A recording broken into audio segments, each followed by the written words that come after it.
First, my name is Ed Rogers.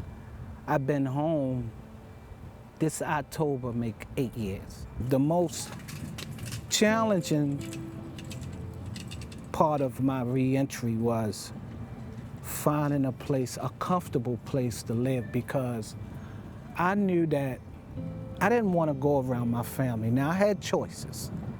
I didn't want to go around my family because of the different things they were involved in. And not only that, I wouldn't have the comfort level that I thought I needed in order to succeed. So I looked and tried to research different transitional housing. That's all I needed, a job and a comfortable place to stay with a range of support people around me as my cushion and security.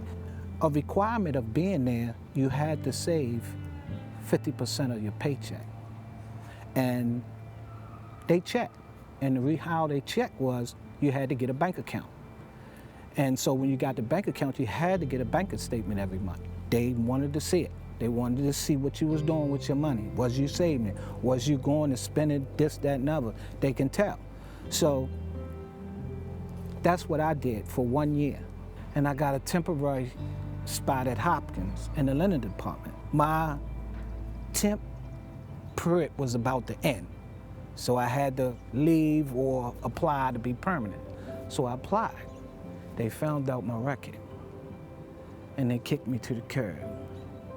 But good thing I had a cushion, and I applied those disciplines that I've learned from beginning of my re-entry in Patrick Allen House by saving. I was able to fall back on my cushion while I looked for something else. But some staff that was a part of Patrick Allison House I contacted, and they told me about Turnaround Tuesday. I stayed there for about 8 months, and then, mind you, I was still working temp jobs throughout the city just to pay the bills. But I still reported there every Tuesday, and the opportunity came for the University of Maryland. And I applied, and HR looked at my record and said, whoa, we can't do this.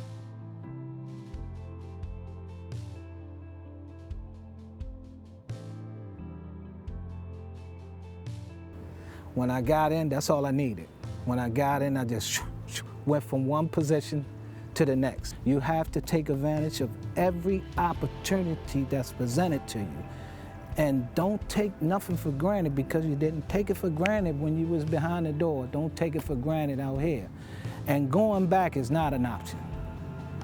Going to the weed man is not an option. Going to the bar and drinking your sorrows away is not an option. Is help out here if you want it. You have to look for it. And there's people out here that'll teach you how to put together a resume, how to upload it, how to create a password, how to create a username, how to do the simple things as far as a computer is concerned. You ain't gotta be no whiz kid. All you have to do is learn how to get in and to navigate, and you're good. I didn't give up. First thing in the morning until 4:30 when the counselors left, I was at it. You know, I didn't have time to play pool and none of that, only on the weekends when they weren't there. But Monday through Friday, I was at it. So, and it paid off to where I'm at today, and I look back and I say, wow, I had no idea that this was gonna be my reality. I had no idea. We never know, but God knows.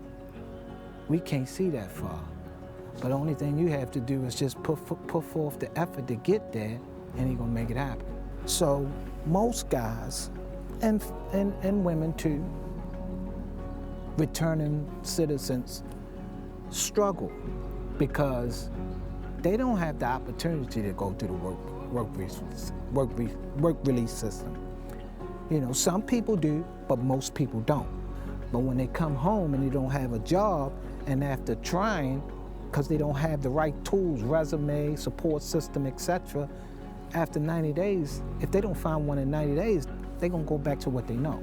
A website such as this, where a returned citizen can have an advantage of seeing it and knowing that these places exist that he can reach out to for help.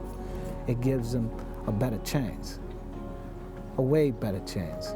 These type of programs and organizations and opportunities weren't available 21 years ago, 26 years ago. They weren't available.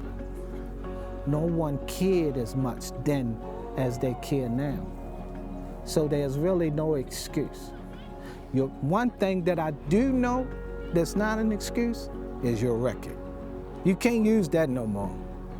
I'm a returning citizen, but I'm living way better than some of the people that have never had a pair of cuffs on them. So your record is not an excuse no more. It's not an excuse. And I got a real bad record. So it's not an excuse. So if you got something less, like some marijuana charges, you can do this. Just plug in with the right people. And if you need the extra help, look me up. They'll tell you how to find me.